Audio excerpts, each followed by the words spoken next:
প্রশ্ন হলো ওসিলা মাধ্যমে চাইতে হবে। ওসিলা কি? আপনাকে আমাকে ভুল বোঝানো হচ্ছে, সতর্ক থাকতে হবে মুসলমান। এই ভুল ব্যাখ্যা থেকে আমাদেরকে বেরিয়ে আসতে হবে। কিয়ামতের মাঠে নবীরা বিপদে পড়ে যাবে, এক একজন নবী দৌড়াদৌড়ি করবে, নবীরা পর্যন্ত বিপদে পড়ে যাবে, একে অপরের কাছে যাবে, ভাই আপনি সুপারিশ করেন, আমি পারবো না, আপনি করেন, আমি পারবো না। শেষ পর্যন্ত সুপারিশের জন্য দাঁড়িয়ে যাবেন আমার নবী মুহাম্মদুর রাসূলুল্লাহ সাল্লাল্লাহু আলাইহি ওয়াসাল্লাম। সেখানে বিশ্বাসের কোনো স্থানই নেই, যেখানে নবীদের অবস্থা ভয়াবহ হয়ে যাবে, আল্লাহর সামনে দাঁড়াতে সাহস করবে না। সেখানে তোমার বিশ্বাস তোমাকে জান্নাতে নিয়ে যাবে না। সেখানে তোমার বিশ্বাসে গরু দিলে জান্নাত পেয়ে যাবা, বছরে একটা মাহফিল করে মুরগি জবে করা, তারপরে বিশ্বাসকে মোটা অঙ্কের হাদিয়া দিয়া বেশ জান্নাত কিনে ফেলাইলা, আর সারা বছর সুদ, ঘুষ, দুর্নীতি, চুরি, ডাকাতি, যত প্রকারের অনৈতিক কর্মকাণ্ড আছে সব করে বেড়াবেন, আর মোটা অঙ্কের টাকা বিশ্বাসকে হাতিয়ে দিয়ে দিবেন, এমনিতেই জান্নাত পেয়ে যাবেন। বিশ্বাস সন্তুষ্ট হলে আপনি জান্নাত এমনিতে পেয়ে যাবেন। বর্তমান সময়ে এসে বিশ্বাসদেরকে আল্লাহর স্থানে নেওয়া হয়েছে। বিশ্বাসদেরকে বলা হয় আমার বিশ্বাস সব দেখে, আমার বিশ্বাস সব জানে, অথচ কোরআন আমাকে বলছেন একমাত্র সব জানতাকে আল্লাহ, সব কিছু দেখে কে আল্লাহ। আজকে এই 1450 বছর পরে এসে উম্মতে মুহাম্মাদি তুমি কি করে বলতে পারলা আমার বিশ্বাস সব জানে? আমার বিশ্বাসের সামনে গেলে সব কিছু ফটফট করে বলে দেয়। কিভাবে তুমি বলতে পারলা আমার বিশ্বাস সব দেখে? এখানে বসে মক্কা মদিনায় কি হচ্ছে তা দেখে কি করে তুমি এটা বিশ্বাস করতে পারলাম? সব কিছু দেখেন আল্লাহ। এজন্য আল্লাহ রাব্বুল আলামিনের একটি সিফত হচ্ছে আলিম, সব কিছু জানেন আল্লাহ। এজন্য আল্লাহ তাআলার সিফত হচ্ছে আলিম, সব কিছু দেখেন আল্লাহ। এজন্য আল্লাহ রাব্বুল আলামিনের সিফত হলো বাসীর। বাসীর মানে সব কিছু দেখে, সরাসরি বলে আল্লাহর দৃষ্টি থেকে কোনো কিছু কিনা অগোচরে প্রিয় ভাই রাগ করবেন না, কথাগুলো বলছি কোরআন থেকে বলছি, হক কথাগুলি বলছি, বুঝার জন্য বলছি। ভাই আপনি ফিরে আসুন, আপনার মোটা অঙ্কের হাতে দেওয়া দরকার নেই। বিশ্বাসকে ওই টাকা দিয়ে আপনার বাচ্চার জন্য দুধ কিনে নিয়ে যান, কলা কিনে নিয়ে যান, আপনি আঙ্গুর কিনে নিয়ে যান, বাবা মায়ের জন্য পোশাক কিনে নিয়ে যান। আল্লাহর কসম করে বলি আল্লাহ আপনার উপর সন্তুষ্ট হয়ে যাবেন। এই হচ্ছে ইসলামের বাণী। ইসলামের বাণী খুব স্বচ্ছ, খুব সহজ। ইসলামকে এত কঠিন করার দরকার নাই। একজন জামিয়া মহিলার কথা শুনতে পারলে আপনার কথা শুনবে না কেন?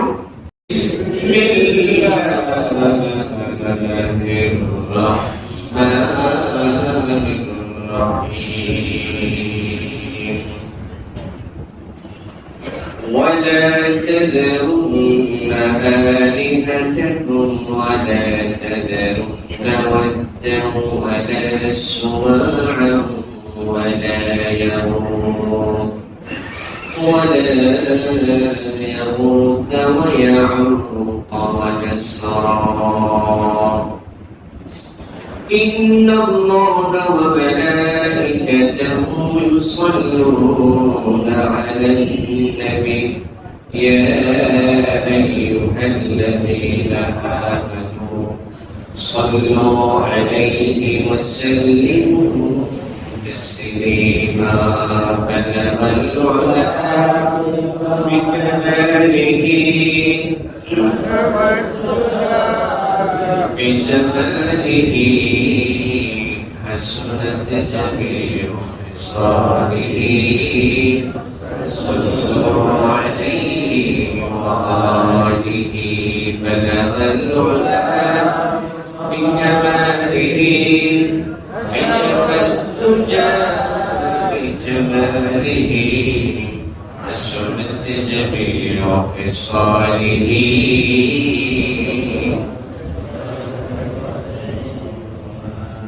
সকলের মুহাব্বতের সাথে দরুদের নামে পাঠ করছি।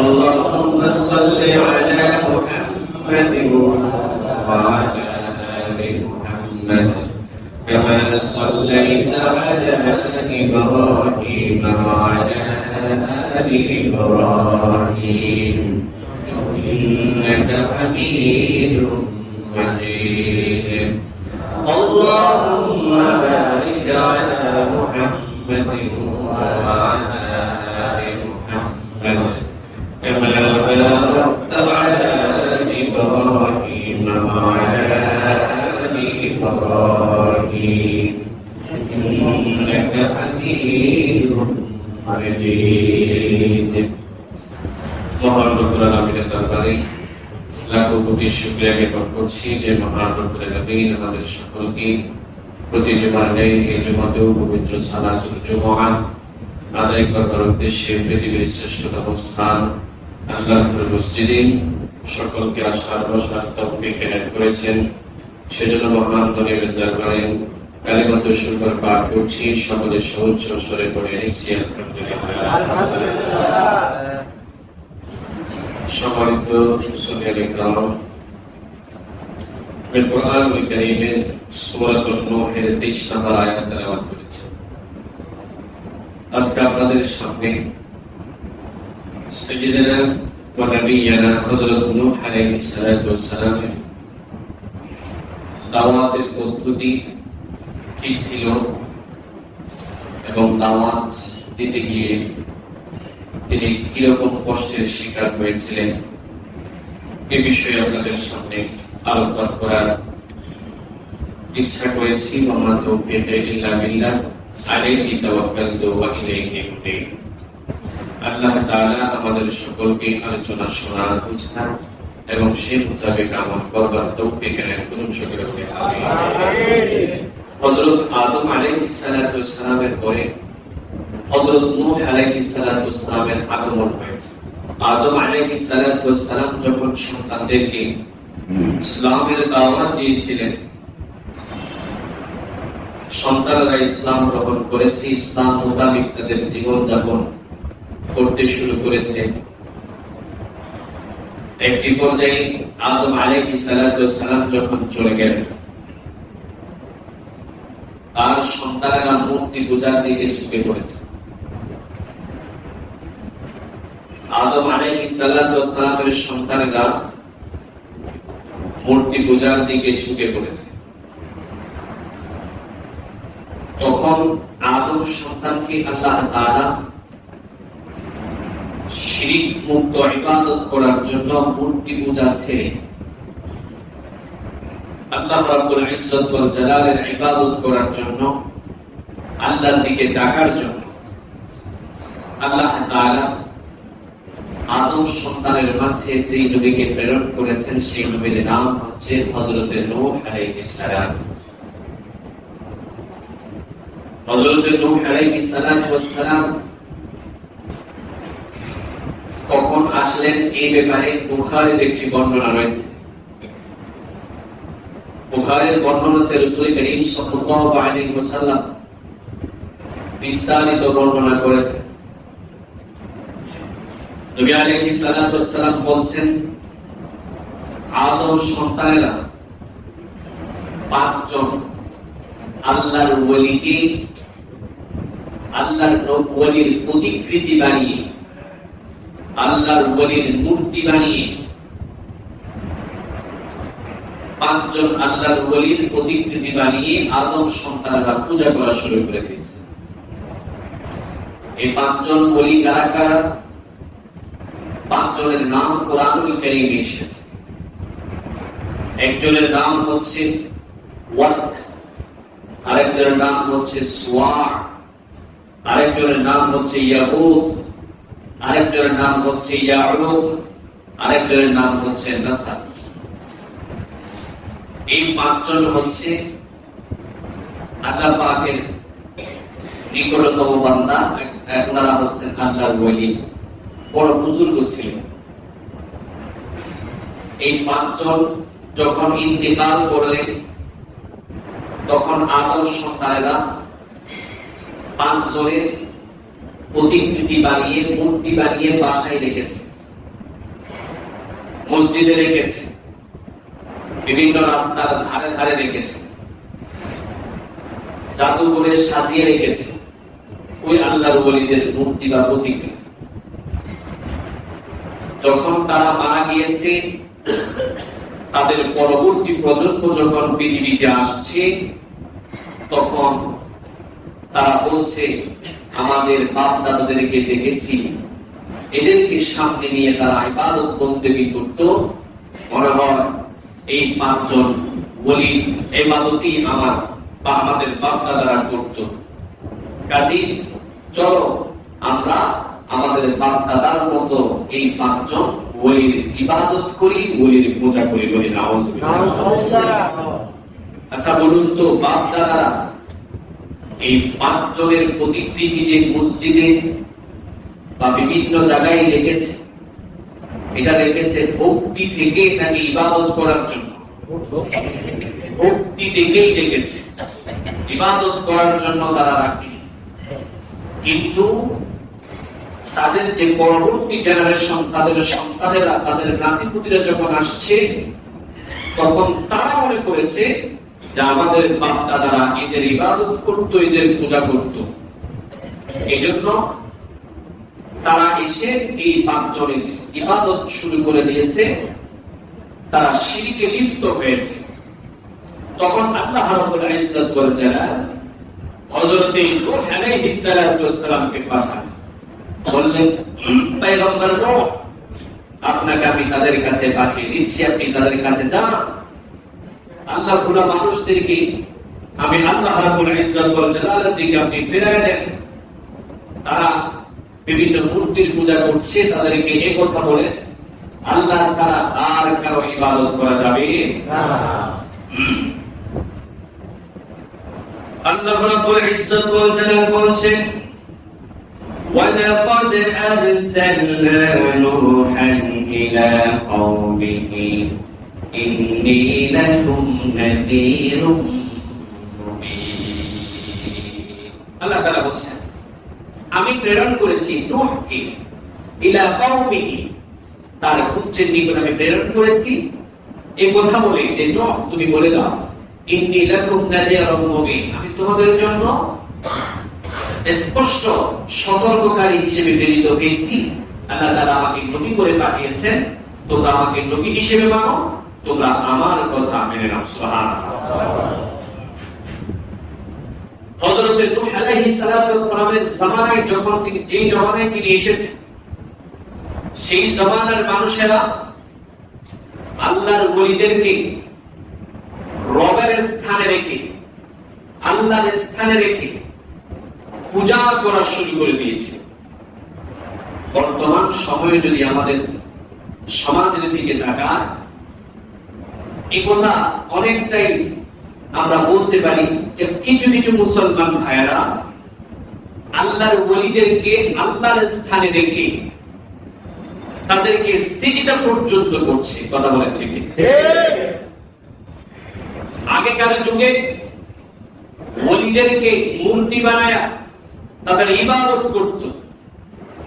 মুহাম্মদুর রাসূলুল্লাহ সাল্লাল্লাহু আলাইহি ওয়াসাল্লামের 1400 বছর আগমনের 1400 বছর পরে সেই একই মুসলমান, একই কালিমাধারী লা ইলাহা ইল্লাল্লাহ মুহাম্মাদুর রাসূলুল্লাহ, তারা এসে সেই পুরাতন শিরকে তারা লিপ্ত হয়ে যাচ্ছে, মাজারে সিজদা দিচ্ছে, মাজারে টাকা পয়সা দিচ্ছে, মাজারে মান্নত করছে, মাজারে গিয়ে সন্তান চাচ্ছে, মাজারে গিয়ে বিভিন্ন প্রকারের শিরকি কার্যকলাপে লিপ্ত হয়ে গিয়েছে। কথা বলে ঠিক কি?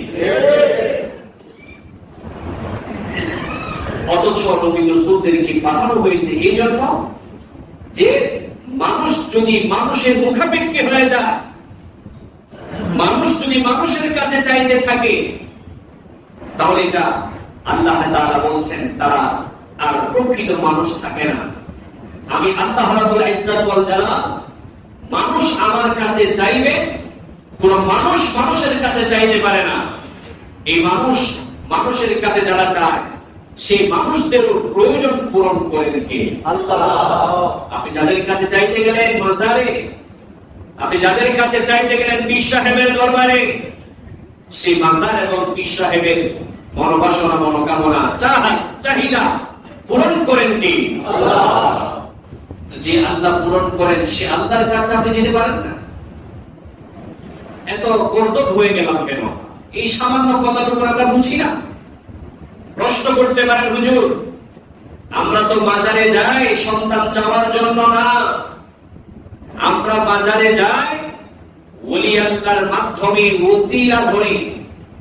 আমরা বাজারে যাই সন্তান চাইতে, ওলির কাছে না, ওলির মাধ্যমে যাই।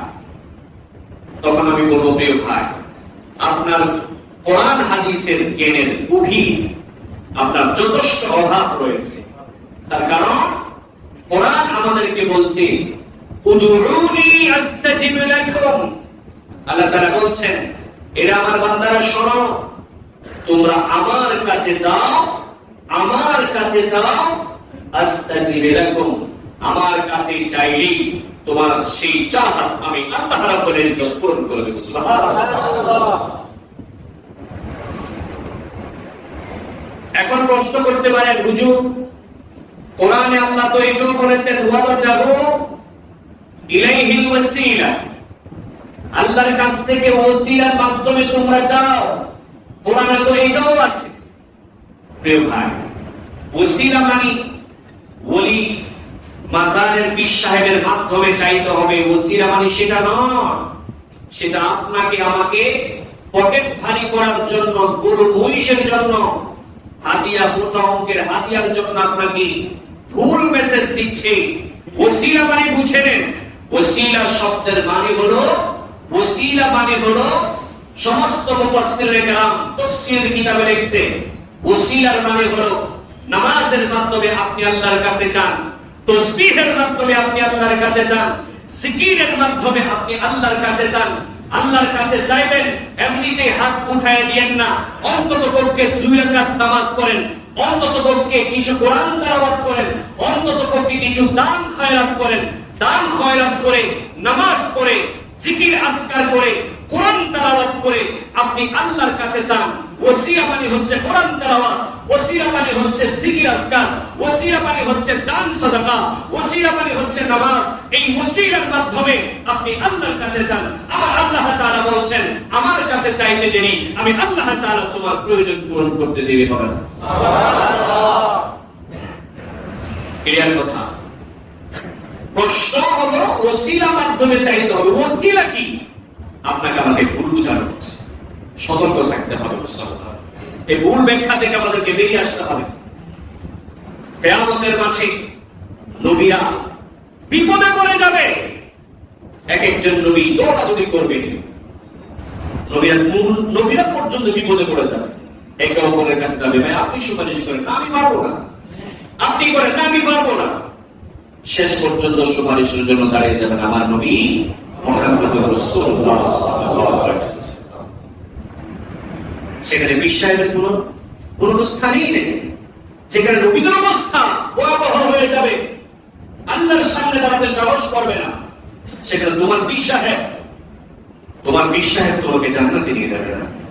সেখানে তোমার বিশ্বাস গরু দিলে জান্নাত পেয়ে যাবা, বছরে একটা মাহফিল করে মুরগির জবে করা, তারপরে পীর সাহেবকে মোটা অঙ্কের হাদিয়া দিয়া বেশ জান্নাত কিনে ফেলাইলাম। আর সারা বছর সুদ, ঘুষ, দুর্নীতি, চুরি, ডাকাতি, যত প্রকারের অনৈতিক কর্মকাণ্ড আছে সব করে বেড়াবেন, আর মোটা অঙ্কের টাকা পীর সাহেবকে হাদিয়া দিয়ে দিবেন, এমনিতেই জান্নাত পেয়ে যাবেন। পীর সাহেব সন্তুষ্ট হলে আপনি জান্নাত এমনিতে পেয়ে যাবেন। কোশ্চেন কারণ ঠিক কিনা দিল বলুন। প্রিয় ভাইরা আমার, বর্তমান সময়ে এসে পীর সাহেবদেরকে আল্লাহর স্থানে নেওয়া হয়েছে। পীর সাহেবদেরকে বলা হয়, আমার পীর সাহেব সব দেখে, আমার পীর সাহেব সব জানে, অথচ কোরআন আমাকে বলছেন একমাত্র সব জানতাকে আল্লাহ, সব কিছু দেখে কে আল্লাহ। আজকে এই 1450 বছর পরে এসে উম্মতে মুহাম্মাদি তুমি কি করে বলতে পারলা আমার পীর সাহেব সব জানে, আমার পীর সাহেবের সামনে গেলে সব কিছু ফটফট করে দেয়। কিভাবে তুমি বলতে পারো আমার পীর সাহেব সব দেখে এখানে বসে মক্কা মদিনায় কি হচ্ছে তা দেখে? কি করে তুমি এটা বিশ্বাস করতে পারলাম? সব কিছু দেখেন আল্লাহ। এজন্য আল্লাহ রাব্বুল আলামিনের একটি সিফত হচ্ছে আলিম, সব কিছু জানেন আল্লাহ। এজন্য আল্লাহ তাআলার সিফত হচ্ছে আলিম, সব কিছু দেখেন আল্লাহ। এজন্য আল্লাহ রাব্বুল আলামিনের সিফত হলো বাসীর। বাসীর মানে সব কিছু দেখে, সরাসরি আল্লাহর দৃষ্টি থেকে কোনো কিছু কিনা অগোচরে ঠিক কিনা? প্রিয় ভাই, রাগ করবেন না, কথাগুলো বলছি কোরআন থেকে বলছি, হক কথাগুলি বলছি, বুঝার জন্য বলছি। ভাই আপনি ফিরে আসুন, আপনার মোট অঙ্কের হাতে দেওয়ার দরকার নেই পীর সাহেবকে। ওই টাকা দিয়ে আপনার বাচ্চার জন্য দুধ কিনে নিয়ে যান, কলা কিনে নিয়ে যান, আপনি আঙ্গুর কিনে নিয়ে যান, বাবা মায়ের জন্য পোশাক কিনে নিয়ে যান। আল্লাহর কসম করে বলি, আল্লাহ আপনার উপর সন্তুষ্ট হয়ে যাবে, ঠিক না?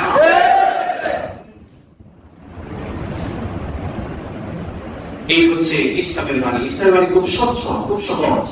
ইসলামকে এত কঠিন করার দরকার নাই। একজন জামিয়া মহিলার কথা শুনতে পারলে আপনার কথা শুনবে না কেন? আপনার কথা শুনবে না কেন? আল্লাহ তাআলা বলেছেন, গুনাহগার বান্দা তুই যত বড় অপরাধ করবি তো, মার্ডার করছস, সমস্যা নাই, আমার কাছে মাপ চা। তুই চুরি করেছস, সমস্যা নাই, মাপ আমার কাছে চা। জানা বেবিচার যত কিছু করেছস, আমার কাছে মাপ চা। বাকি হুকুকুল ইবাদাতের ক্ষেত্রে বান্দার হক সংশ্লিষ্ট হলে এই ক্ষেত্রে বান্দা থেকে মাপ দিতে হবে। আমার কাছে মাপ চা, তোর অপরাধ যত বড়ই হোক না কেন, আমি আল্লাহ রাব্বুল ইজ্জত ওয়াল জালাল তোর সমস্ত অপরাধকে নিমিষেই ক্ষমা করে দেব। সুবহানাল্লাহ। কোন বায়ানি দিয়ে দেওয়ার দরকার নাই। ওসিলা ধরবা, নামাজ পড়ে আমার কাছে দোয়া করবা, এমনিতেই দোয়া করে হাত উঠিয়ে দিও, এমনিতে হাত উঠিয়ে দিও। ওসিলা ধরে নামাজ, 2 রাকাত নামাজ পড়ে আমার কাছে হাত উঠিয়ে দাও, বা কোরআন তেলাওয়াত করে আমার কাছে হাত উঠিয়ে দাও। কাউকে 10 টাকা 20 টাকা 50 টাকা দান করে, দান করলা ও কোচের রূপের ভিতরে তারা নখটা ভালো করে লাগিয়ে করা নখ করে আপনি কি করেন?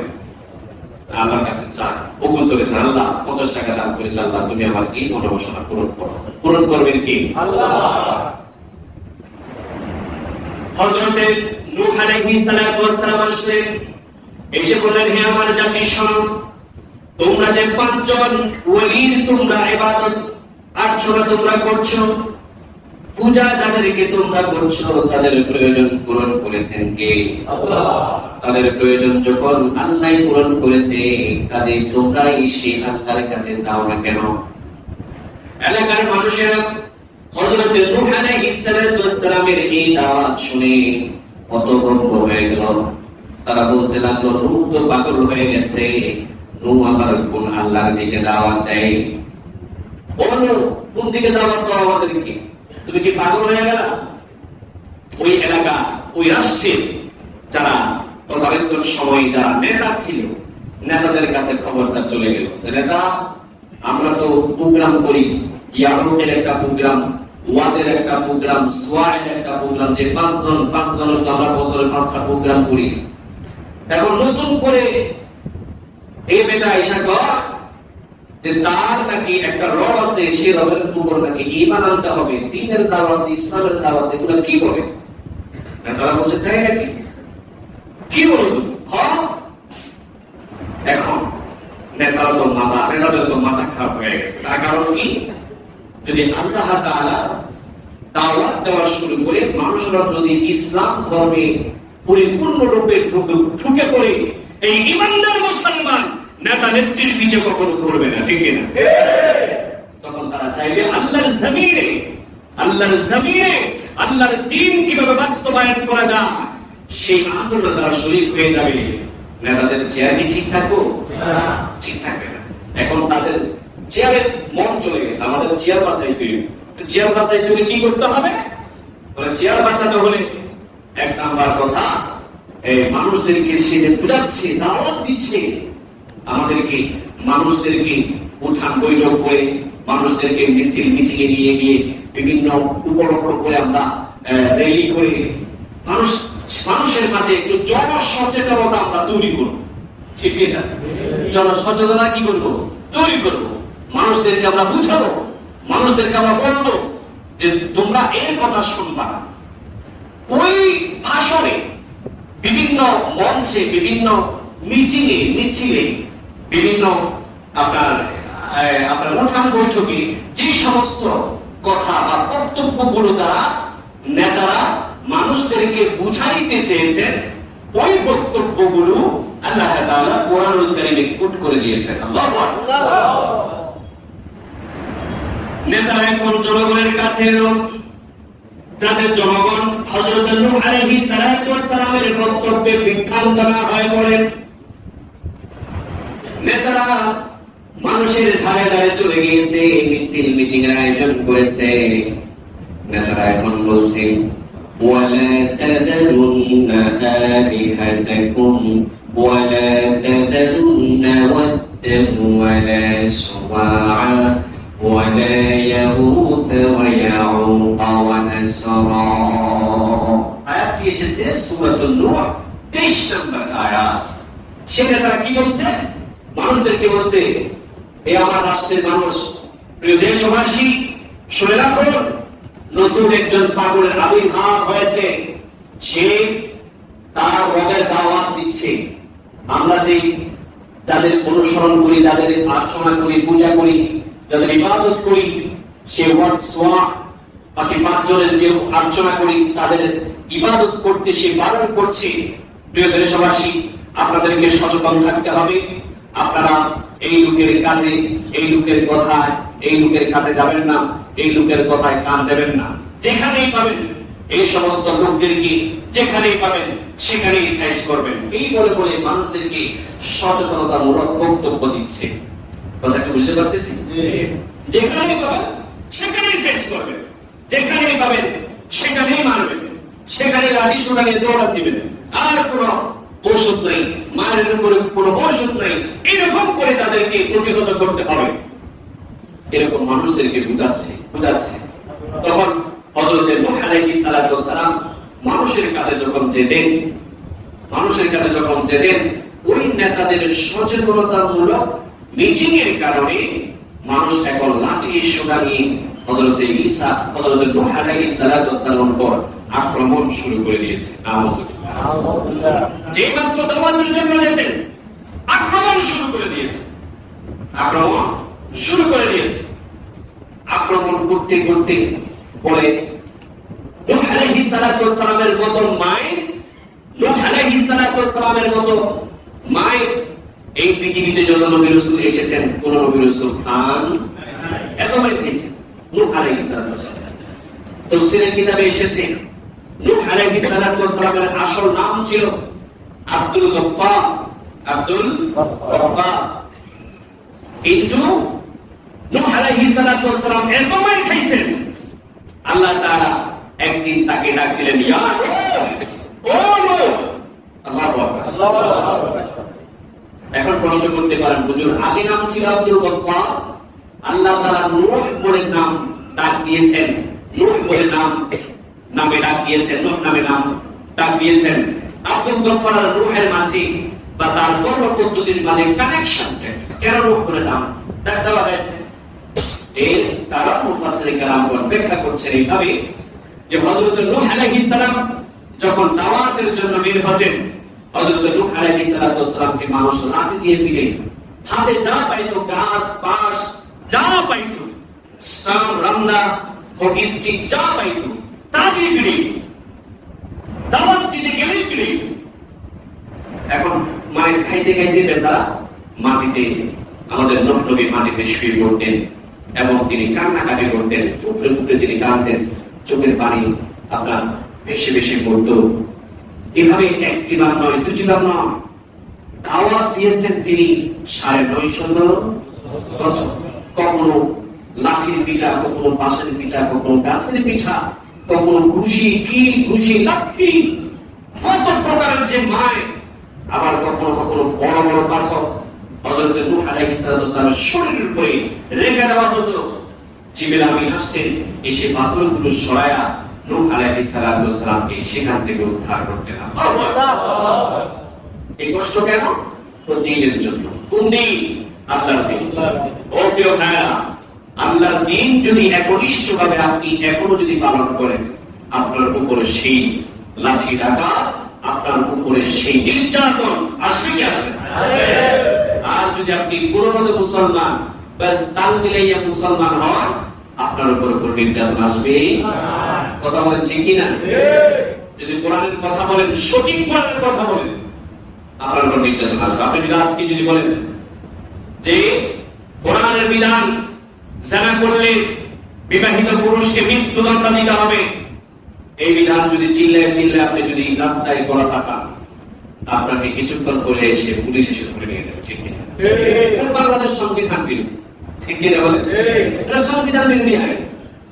সংবিধান বিরোধী হলেও আল্লাহর পক্ষের আইন কিনা? কথা বলেন। কথা বলেন। এখন আপনি ইমানদার, আপনি বুকে হাত রেখে বলুন, আপনি বুকে হাত রেখে বলুন যে আমি একজন ইমানদার হিসেবে আল্লাহর বিধান একদিকে আর বান্দার বিধান একদিকে। যে বিধান বান্দা বানাইছে, মানুষ বানাইছে, এই বিধান একদিকে। দুই বিধান যদি সংঘর্ষ বাধে, আপনি বুকে হাত রেখে বলুন, আপনি ইমানদার বলে কাকে প্রাধান্য দেবেন?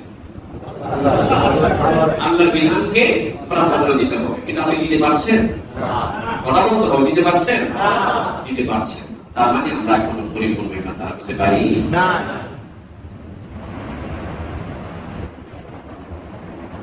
প্রিয় ভাইরা আমার,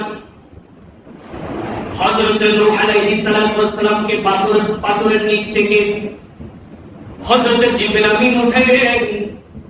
হযরত নূহ আলাইহিস সালাম তিনি কান্নাকাটি করছিলেন।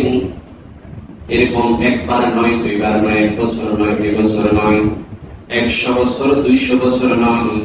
কোরআনের বক্তব্য অনুযায়ী হযরত নূহ আলাইহিস সালাম 950 বছর পর্যন্ত দাওয়াত দিয়েছেন।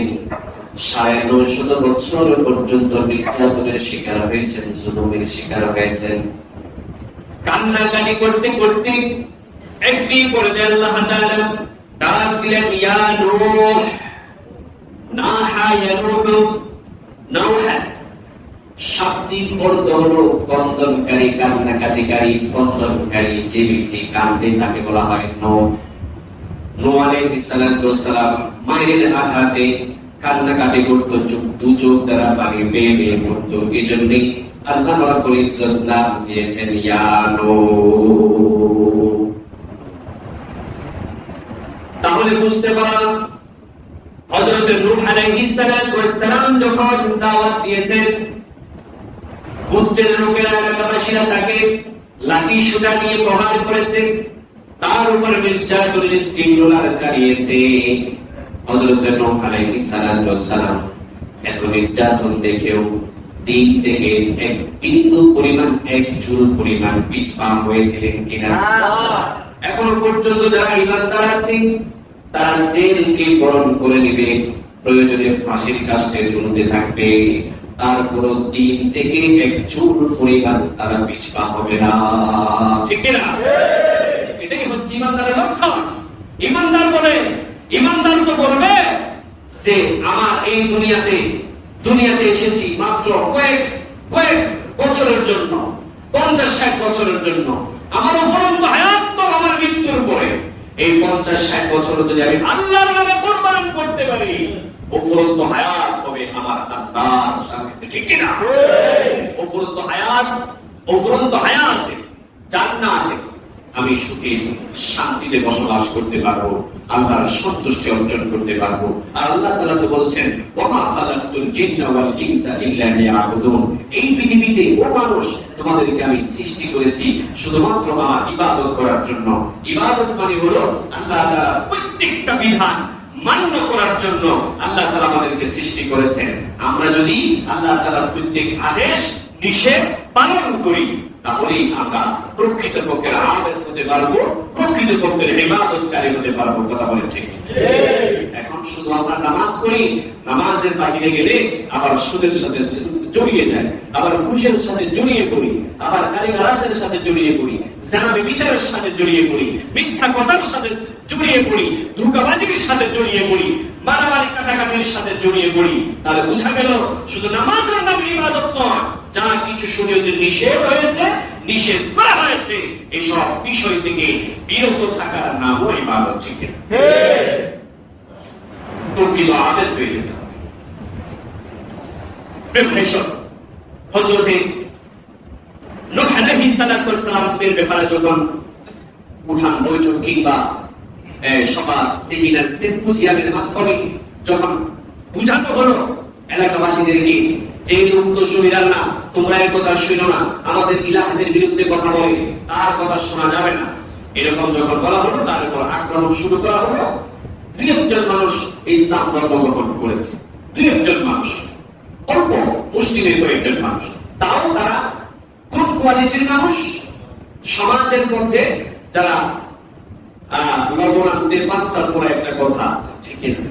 মানে সমাজে যারা নিম্ন শ্রেণীর মানুষ, যারা খেটে খাওয়া মানুষ, দিন মজদুর, এরকম কিছু মানুষ হযরত নূহ আলাইহিস সালামের উপর কি এনেছেন? ঈমান এনেছেন। এখন তখনকার যুগে কাফেররা, মুশরিকেরা, নেতারা তারা ডাকলেন নূহ আলাইহিস সালাম, এই নূহকে ডাকো। সে তো মায়ের খাচ্ছে, এর কোনো দাওয়াত বন্ধ করে না। নূহকে ডাকানো হলো, নূহ আলাইহিস সালামকে ডাকানো হলো।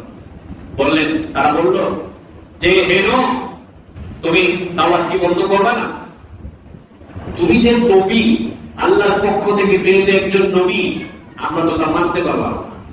নূহ আলাইহিস সালাম বললেন, কেন মানতে পারলেন না? এই জন্যই মানতে পারলাম না, তুমি তো আমাদের মতো মানুষ, আমাদের মতোই তো তুমি।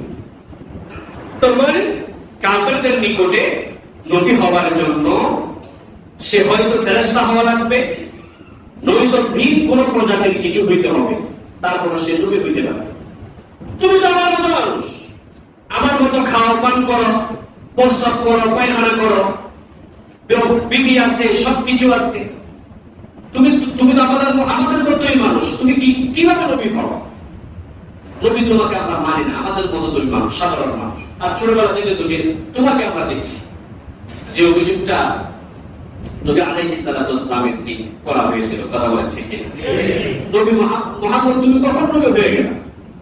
তুমি আব্দুল্লাহ ছেলে মুহাম্মদ না, তুমি নবী কিভাবে হয়ে গেলা? তুমি আমাদের মতো মানুষ, বাজারে যাও, খাওয়া দাওয়া করো, সবকিছু। তোমার বউ আছে, তখন খাদিজা কুবরা রাদিয়াল্লাহু তাআলা তিনি ছিলেন রাসূলের স্ত্রী, বউ আছে, পুরো মাইন আছে, সবকিছু আছে। কি করে তুমি নবী হও? তোমাকে নবী মানি না। হযরত নূহ আলাইহিস সালাম বলেন, হ্যাঁ, আমি তোমাদের মতো একজন মানুষ, তবে তোমাদের আর আমার মাঝে পার্থক্য একটি। সেই পার্থক্যটি হলো আল্লাহ তাআলার পক্ষ থেকে আমার কাছে ওহী আসে, কিন্তু তোমাদের কাছে ওহী আসে না। এই হলো তোমার আর আমাদের মাঝে পার্থক্য। এই পার্থক্য ছাড়া নবীদের কোনো পার্থক্য আছে না।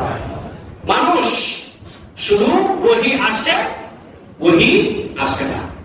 আরো কিছু স্পেশালিটি আছে নবীদের জন্য। ঘাম, পবিত্র ঘাম, নবীর ঘাম খুশবু, কথা বলেন ঠিক না? নবীর প্রস্রাব পায়খানায় কোনো দুর্গন্ধ নাই, নবীর ঘাম আপনার সুগন্ধ, পবিত্র। আমাদের ঘামের মতো না, আমাদের মতো ঠিক আছে, আমাদের মতো কিছু আখলাক এবং কিছু আপনার শারীরিক গঠন দিক থেকে নবীরা আরো হাই কোয়ালিটি মানুষ। মানুষের মধ্যে একবার ফার্স্ট কোয়ালিটির মানুষ, কথা বলে ঠিক না?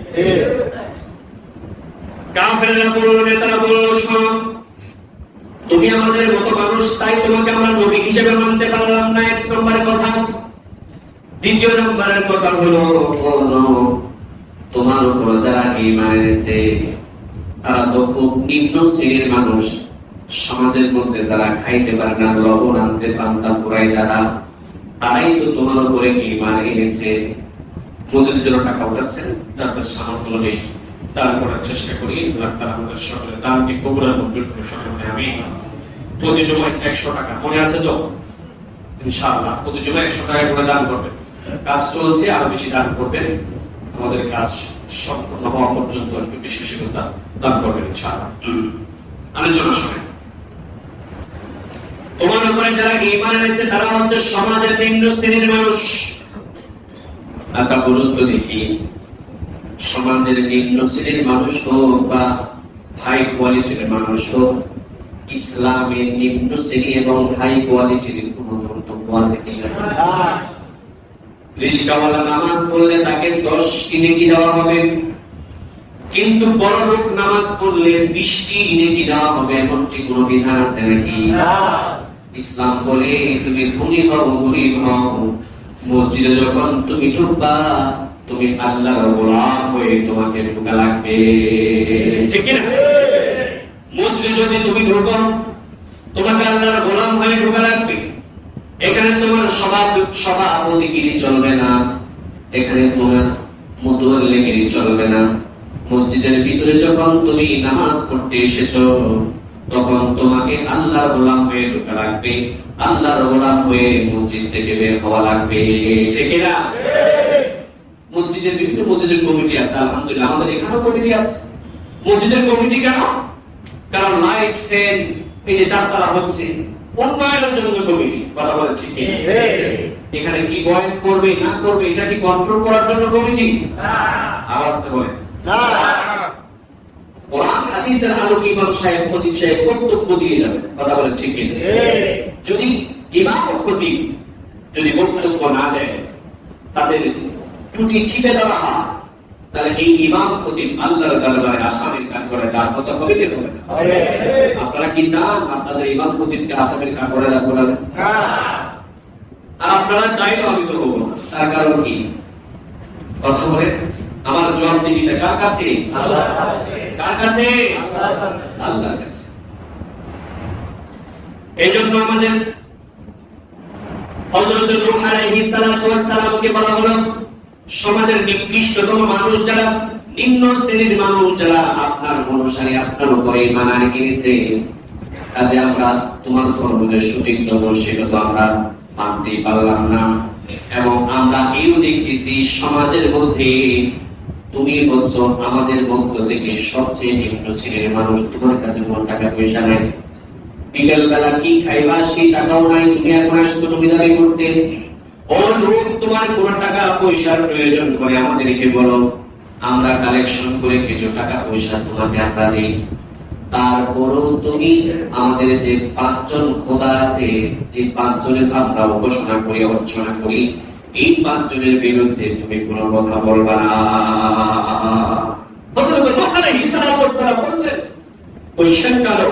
তোমাদের এই দাবিগুলো আমি মানতে পারলাম না।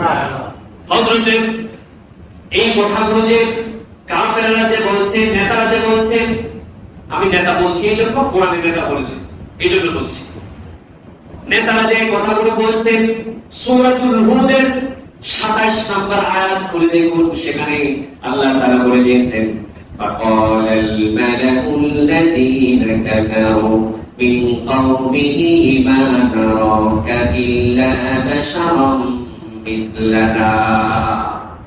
আল্লাহ তাআলা বলছেন যে তখন আল মালাউল লাযীনা কাফারু, কাফেরদের যারা লিডার, যারা নেতা আছে, ওই নেতারা যখন বলেছে যে মা নারাকা ইল্লা বাশারাম মিথলানা, ও আপনাকে তো কেবল আমাদের মতো মানুষই মনে হয়, কিন্তু কিছু মনে হয় না, আপনাকে কি করে আমরা নবী মানব? এরপর বলেছে ওয়া মা নারাকা তাবাআকা ইল্লা আল্লাযীনা হুম আরাদিনা বাদিয়ার রাই, তোমার অনুসরণ যারা করেছে আমি দেখতে পাচ্ছি তারা হচ্ছে সমাজের নিম্ন স্তরের মানুষ, টাকা পয়সা যাদের নাই, যাদের কোনো ক্রেডিট নাই, যাদের কোনো নাম ডাক নাই, যারা ডাক দিলে মানুষ একত্রিত হয়। ও প্রিয় ভাইয়েরা, যারা যাদের কোনো সমাজের ক্রেডিট থাকে না, যারা নিম্ন শ্রেণীতে থাকে, আয় রোজগার কম করে, সকাল বেলার খাবার থাকলে বিকেল বেলার খাবার থাকে না। ইতিহাস খুলে দেখুন, সমস্ত নবীদেরকে এই সমস্ত গরিব মানুষেরাই সহযোগিতা করেছে, ঠিক না? সমস্ত নবীদেরকে তারাই সহযোগিতা করেছে। এই গরিবরাই সহযোগিতা করেছে। এরপরে তাদের আরেকটি অভিযোগ,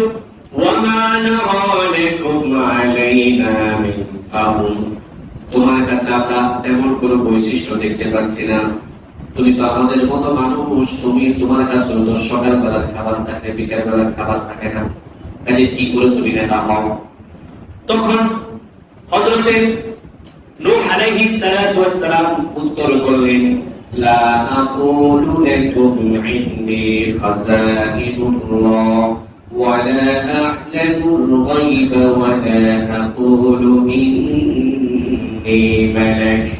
তখন হযরতে নূহ আলাইহিস সালাতু ওয়াস সালাম তাদেরকে বললেন, আমি তো বলছি না আমার অঢেল সম্পত্তি আছে, ইন্নী লাকুম ইন্নী খাযাইনুল্লাহ, ইন্নী খাযাইনুল্লাহ, আল্লাহর খুজিনা ধনভাণ্ডার আমার কাছে আছে, আমি তো সে কথা বলছি না। আমি একজন গরিব মানুষ, আমি একজন কি মানুষ? গরিব মানুষ। ওয়ালা আ'লামুল গায়ব, এবং এও বলছি না যে আমি গায়বের আলম জানি, আমি গায়ব জানি, আমি গায়ব জানি, আমি এই কথাও বলছি না। গায়ব জানেন কে? আল্লাহ। একমাত্র গায়বের খবর আল্লাহর কাছে আছে। তবে নবীরাও গায়ব জানেন, যেগুলো আল্লাহ জানাই দিয়েছেন সেগুলো। কথাটা বুঝতে পারছেন? ঢালাও ভাবে নবী গায়েব জানে, গায়েব জানে। আমাদের সমাজের কিছু মুসলমান গায়েব জানে, গায়েব জানে, ঢালাও ভাবে যে বলে দেয়, এটা ভুল না সঠিক? ঢালাও ভাবে বলা যাবে না। ওই সমস্ত বিষয় গায়েব জানে যেগুলো আল্লাহ তাকে কি করেছে জানায়। সমস্ত গায়েবের কাছে, সমস্ত গায়েবের ইলম নবীদের কাছে নাই, নবীদের কাছে নাই। সমস্ত গায়েবের ইলম নবীদের কাছে নাই, কিছু গায়েবের ইলম নবীদের কাছে আছে, তাও এই গায়েবের ইলম আল্লাহ তাআলা জানায় দিয়েছেন। ঠিক কিনা? ঠিক।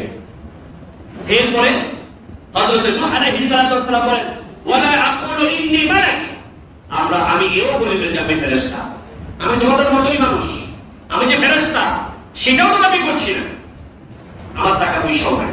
তবে তোমরা এও মনে করো না যে তোমাদেরকে দাওয়াত দিচ্ছি যে তোমরা আমাকে কালেকশন করে দেবে, পুনরায় তোমাদের সেই পাঁচজন যে মূর্তি আছে সেই পাঁচজন মূর্তিকে আমি পূজা করব বা আমার সঙ্গে সাথে মিলে পূজা করবে। তোমরা এই কথা মনে করো না, টাকার জন্য আমি তোমাদের কাছে দাওয়াত নিয়ে আসি নাই। আল্লাহ তাআলা বলছেন সূরাতুল হুদের 29 নম্বর আয়াতে আল্লাহ তাআলা বলছেন, ওয়া ইয়া কওমি লা আসআলুকুম আলাইহি মালা ইন আজরিয়া ইল্লা আলা আল্লাহ। আল্লাহু আকবার। হযরত নূহ আলাইহিস সালাতু ওয়াস সালাম বলেছেন, হে আমার কওম শুনো, তোমাদের কাছে আমি কোনো সম্পদ চাই না, লা আসআলুকুম আলাইহি আজরা, তোমাদের কাছে আমি কোনো সম্পদ চাই না। ইন আজরিয়া ইল্লা আলা আল্লাহ, আমি সম্পদ চাই, যা কিছু চাই সব কিছু চাইবো একমাত্র আজর প্রতিদান চাইবো কার কাছে? আল্লাহ।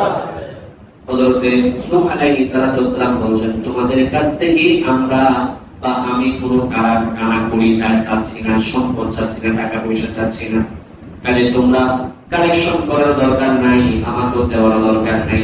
আল্লাহ তাআলা আমাকে যে মিশন নিয়ে পাঠিয়েছেন সেই মিশন অনুযায়ী তোমরা ঈমান আনো, ইসলাম গ্রহণ করে নাও, আল্লাহ রাব্বুল আলামিনের ইবাদতে মশগুল হয়ে যাও।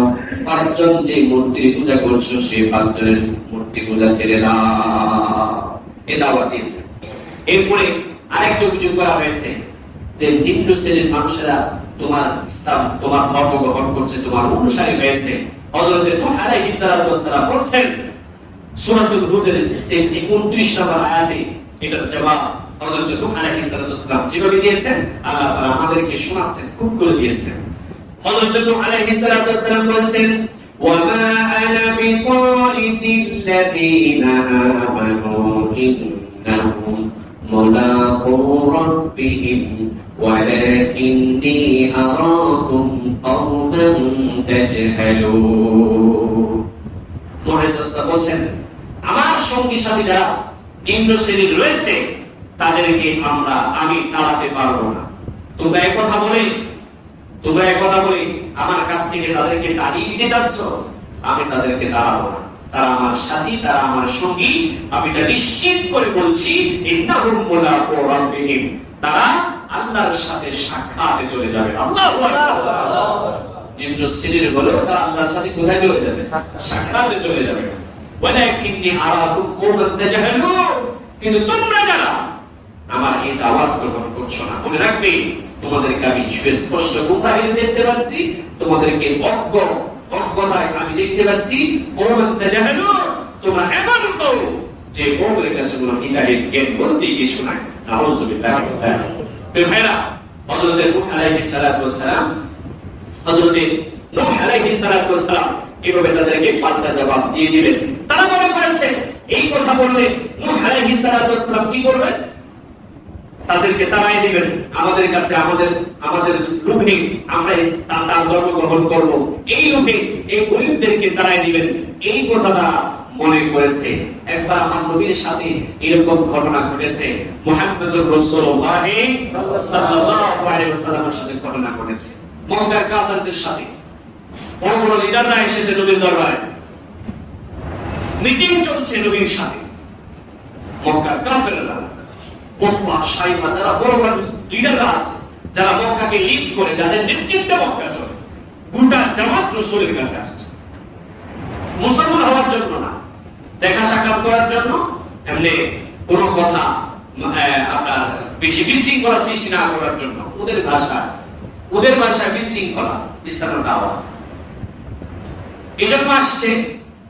নবী আলাইহিস সালাতু ওয়াস সালাম আমাদের নবী কথা বলছেন, এমন সময় মাঝখানে মিটিং চলাকালীন সময়ে একজন অন্ধ সাহাবী আসছেন, যার নাম হচ্ছে আব্দুল্লাহ ইবনে উম্মে মাকতুম রাদিয়াল্লাহু তাআলা। অন্ধ সাহাবী আসছেন। যখন আসছেন, নবী আলাইহিস সালাম বলছেন, আব্দুল্লাহ দাঁড়াও, তুমি এখন আসেন, আমি গুরুত্বপূর্ণ মিটিং আছে। কোথায় আছে? গুরুত্বপূর্ণ মিটিং আছে। এই কথা আল্লাহর পছন্দ হয়নি, এই কথা আল্লাহর পছন্দ হয়নি। আল্লাহ বলছেন, ও আমার হাবিব, আপনার কাছে অমুসলিম যারা, তাদের গুরুত্ব বেশি হয়ে গেল। আমার এই সাহাবী তো ঈমানদার, অন্ধ হলেও, নিম্ন শ্রেণীর হলেও, সমাজের গরিব হলেও, এই মানুষটাই সাহাবী, আমি আল্লাহ তাআলার কাছে অনেক দামি। আল্লাহ তাআলা আয়াত নাযিল করে দিলেন, সরাসরি একটা সূরা নাযিল করলেন কার জন্য? আব্দুল্লাহ ইবনে উম্মে মাকতুমের জন্য একটা সূরা নাযিল করে দিলেন। এটা 30 পারাতে আছে, আপনারা জানেন। আবাসা ওয়া তাওয়াল্লা আছে না? একটা সূরা আছে না? আবাসা ওয়া তাওয়াল্লা আন জাআহুল আ'মা ওয়া মা ইউদরিকা লা'আল্লাহু ইয়াযাক্কা আও ইয়াযাক্কারু ফাতানফা'হু যিকরা আম্মা মান ইস্তাগনা ফাআনতা লাহু তাসাদ্দা। সূরা নাযিল করে দিলেন।